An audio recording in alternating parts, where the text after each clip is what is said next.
On est très contents. On a eu une très belle saison 2016, d'autant plus que c'était une première saison avec, je pense qu'on avait beaucoup d'attentes de la part du public, de la part évidemment des bailleurs de fonds et tout ça. On a fini la saison, en fait, actuellement, on a eu plus de 26 000 visiteurs depuis le 16 juillet. Puis c'est sûr qu'on se croise les doigts. On aurait aimé franchir le cap du 30 000, mais c'est certain que pour l'an prochain, on va viser un 40 ou un 50 000 visiteurs.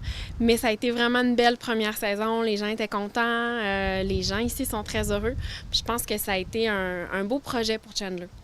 On commence déjà à prévoir notre saison 2017. C'est certain que nous, on va réinjecter de l'argent dans le projet.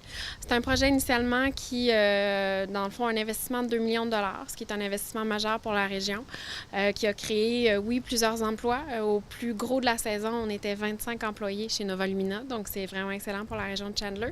Puis c'est certain que nous, on revient d'une année à l'autre, alors ça a des retombées économiques importantes, oui, pour nous personnellement, Nova Lumina, mais aussi pour tous les restaurateurs du coin, les hôteliers, les commerçants dans le fond de Chandler qui vont vraiment, je pense qu'on commence à ressentir l'effet Nova Lumina, un peu comme ce qui s'était vu à Quaticook avec Foresta, c'est-à-dire qu'il y a un nouveau joueur dans le secteur touristique, puis tout le monde vient se coller à nous, à notre succès.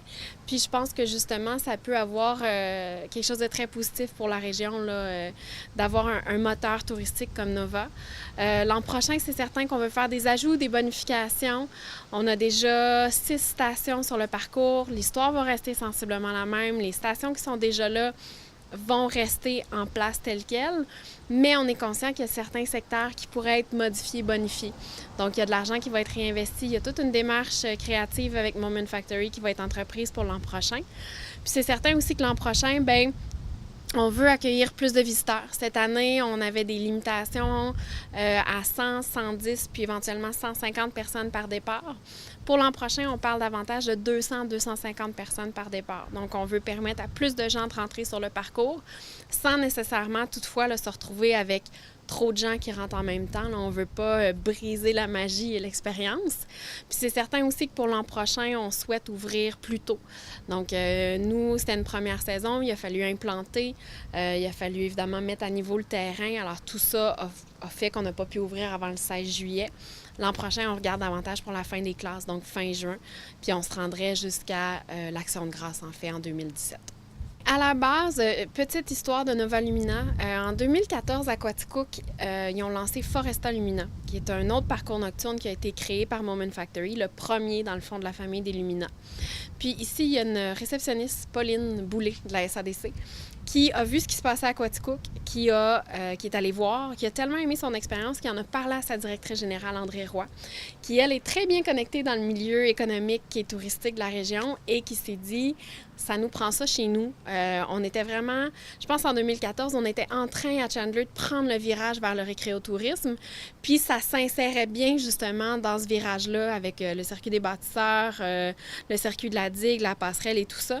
Et donc, André Roy de la SADC est venu chercher l'appui, dans le fond, de différents acteurs du milieu économique, du milieu touristique de Chandler.